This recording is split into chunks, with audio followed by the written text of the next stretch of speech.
In this video, I'll be guiding you guys on how you can fix error code Creeper in Minecraft 1.2. So let's get started.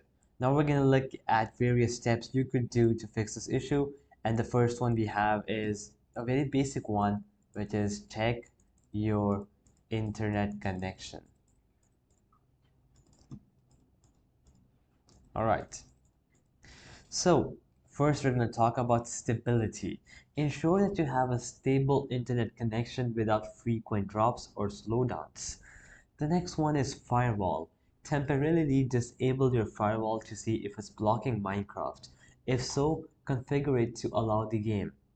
The next one is router. Now you have to ensure that you restart your router to refresh the network connection. The next one we have is verify Minecraft game files. Verify Minecraft game files. Alright, so open the launcher and navigate to your Minecraft installation. Ensure you have the latest version of Minecraft installed, and then you'll have to verify your files. So you should see this option, verify game files, and then you have to click on it to scan and repair any corrupted files. The next one is update network drivers.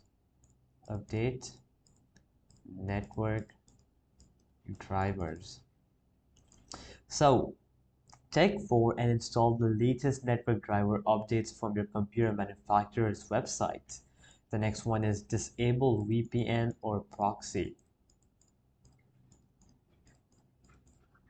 Okay, so temporarily disable any VPN or proxy service that might be interfering with Minecraft's connection. And lastly, we have check server status. Okay, so verify if the server you're trying to connect to is experiencing downtime or maintenance. So you have to check the server status or forums for information. So alright guys, that'll be it for the video. I hope it helped you out, and I'll be seeing you guys next time. Peace out.